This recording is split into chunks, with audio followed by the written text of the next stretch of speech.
Olá, boa tarde, eu sou a professora Camila e hoje a gente vai estar vendo na nossa aula a questão do programa do NASF, do Núcleo de Apoio em Saúde da Família, e sobre o programa Melhor em Casa, que fala da atenção domiciliar. Então, eu vou estar começando falando sobre o programa Melhor em Casa. Antes de tudo, nós enquanto enfermeiros, nós precisamos conhecer todos esses programas, porque nós precisamos pensar num SUS que vai além, por exemplo, de uma estratégia de saúde da família. Um SUS que é complexo, que envolve inúmeros programas, a gente precisa se empoderar desses programas para a gente prestar uma assistência adequada ao nosso usuário, a gente saber para onde esse usuário deve ser encaminhado e a gente poder estar proporcionando um atendimento holístico, um atendimento integral que atenda todas as necessidades dele. Eu vou começar falando sobre o programa Melhor em Casa, né? Ele foi um programa que ele foi instituído em 2011 ao programa de SOS Emergências, que envolve o SUS, e vamos falar o porquê disso. E ele foi inserido, né, passou a funcionar através da Portaria Ministerial número 1208, de 18 de junho de 2013. E aí a gente vai definir o que é atenção domiciliar de acordo com essa portaria, né? A atenção domiciliar é uma modalidade de assistência que visa prestar um atendimento ao usuário a domicílio, no conforto da residência dele, do lar dele. E aí a gente fala em atenção domiciliar, eu acredito que a maioria de vocês, ou se não todos, já fizeram uso, por exemplo, de uma estratégia de saúde da família, tem uma estratégia de saúde da família no seu bairro, então com certeza já deve ter recebido, por exemplo, uma visita domiciliar de uma CS, ou de um enfermeiro, de um médico, porque essa é uma atribuição da equipe de saúde da família.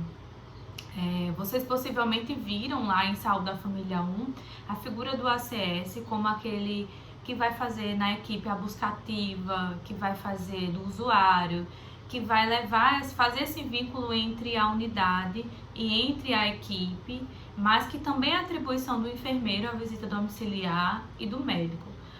No âmbito de estratégia de saúde da família, a atenção domiciliar funciona basicamente numa troca de curativo, numa aferição de PA, numa aferição de glicemia, numa visita de uma puérpera, por exemplo, uma mulher que está em até 45 dias após o parto, ela recebe essa visita domiciliar para saber como foi o parto, como ela está, quais as necessidades dela, como é que está o bebê. E também funciona muito a nível de visitar um acamado, um paciente que passou por um processo cirúrgico, um pós-cirúrgico.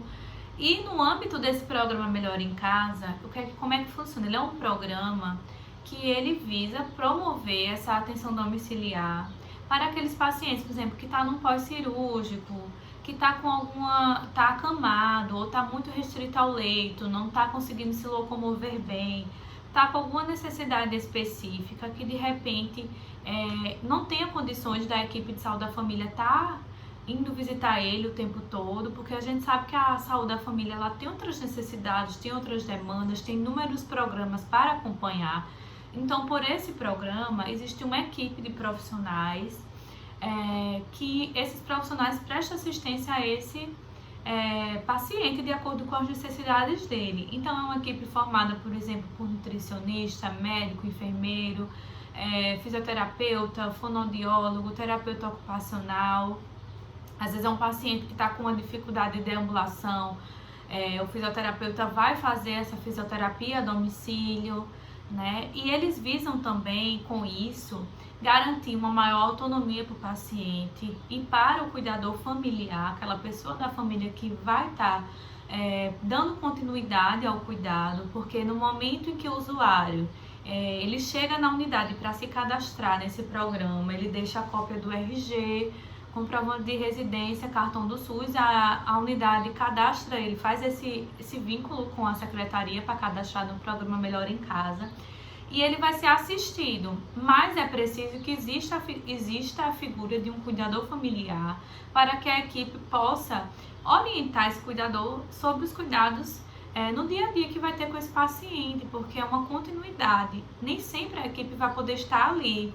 Então é preciso que a família seja orientada, por exemplo, um paciente que está acamado, É um paciente que vai precisar de orientação para a família também, para o cuidador, com relação à alimentação adequada, a mudança de decúbito, a colocar coxins para evitar a formação de úlceras de pressão.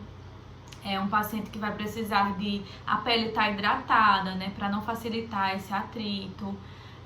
De repente com óleo de girassol, com qualquer tipo de orientação, uma troca de um curativo que às vezes precisa ser feita e a equipe não está lá toda hora. Então se orienta, até porque assim, é uma demanda grande. Geralmente uma equipe dessa do programa Melhor em Casa atende cerca de 60 pacientes. Então, como é uma demanda grande, não é todo dia que eles vão estar lá. Como é que funciona a carga horária? Cerca de 12 horas por dia, funciona de segunda a sexta esse atendimento. E eles vão cerca de uma vez por semana na casa desse usuário, né? E aí, por isso que eles precisam orientar a família para prestar a continuidade desse cuidado. E qual o objetivo desse programa Melhor em Casa? Tanto promover a recuperação desse paciente, uma assistência holística que atenda às necessidades dele, como também garantir com que vá diminuir os leitos de hospitais, a ocupação, internações desnecessárias, as superlotações dos serviços de urgências.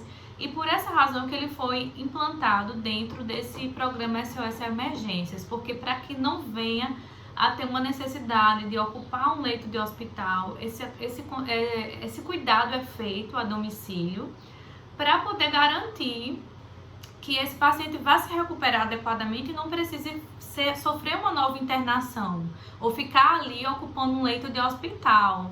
Então, todas essas orientações são necessárias. O município que não tem esse programa, ele precisa, o gestor, passar por uma comissão intergestora bipartite. A partir dessa comissão intergestora bipartite, uma vez que for aprovado, o gestor leva essa proposta para o Ministério da Saúde, e o Ministério da Saúde, se aprovar, ele libera o hospital cadastrado no SOS Emergência a implantar essa assistência multiprofissional a domicílio no município.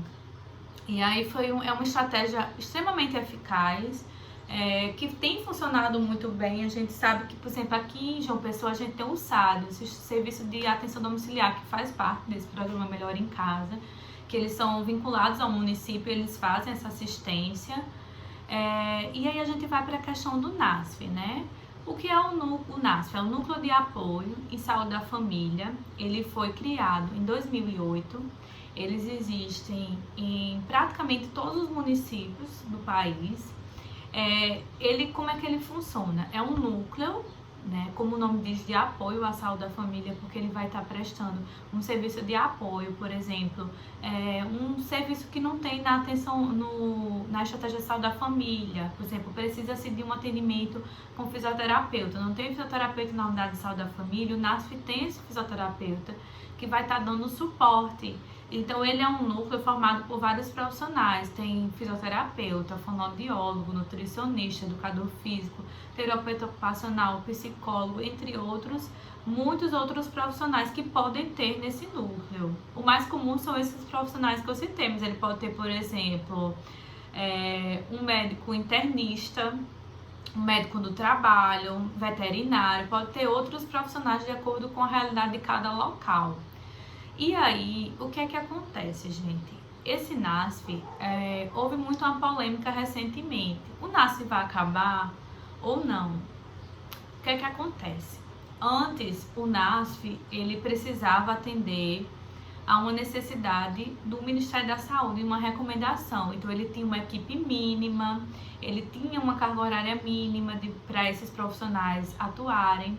E agora, de acordo com a nova portaria, né, do Ministério da Saúde, no caso que foi implantada no governo Bolsonaro, de acordo com essa portaria, o que é que ele diz? Ele diz que o NASF, ele vai poder adotar a equipe que o gestor local quiser, né, eles que vão decidir quais profissionais eles vão colocar e qual a carga horária mínima. Portanto, que não seja uma carga horária mínima de 20 horas, que é o que está proposto na Política Nacional de Atenção Básica, ele pode escolher a carga horária mínima desse profissional. Isso implica em perdas, né? Porque se eu tenho se eu deixo isso solto, eu não deixo isso bem amarrado, o que é que acontece? Pode ser que o gestor opte por não inserir o NASF, por colocar um ou dois profissionais e não atender a realidade daquele local. E aí também ele disse que os gestores não precisam mais inserir o profissional do NASF no Cadastro Nacional de Estabelecimentos de Saúde, que é o CNES. O CNES é esse cadastro que são feitos dos serviços de saúde que entram os profissionais. Só que o que acontece? Uma vez que não é obrigatório cadastrar os profissionais do NASF nesse CNES, eles se tornam invisíveis, o que acaba faz com que o gestor possa optar por não colocá-los. E isso implicaria em perdas para a população, porque a população pode não ter acesso a esse serviço, o que é um prejuízo. A gente sabe que nem todo município tem essa oferta desses serviços, não tem um local de referência para fazer, por exemplo, uma fisioterapia, não tem um CAIS. Então, realmente, o que dava esse suporte maior era o NASF. Tem interiores bastante carentes em relação a esse tipo de serviço, e o NASF dava esse suporte.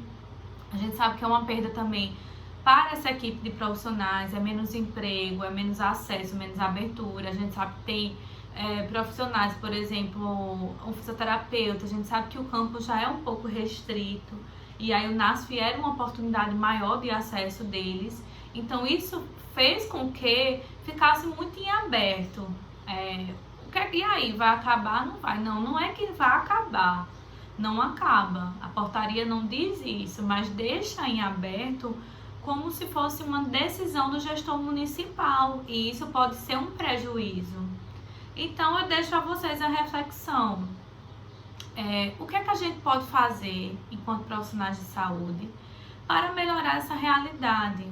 Como é que a gente deve agir em relação a essas mudanças na legislação, essas portarias, isso que tem ocorrido na política atual, né? E aí eu vou fazer um fórum de participação com vocês, eu espero que vocês participem.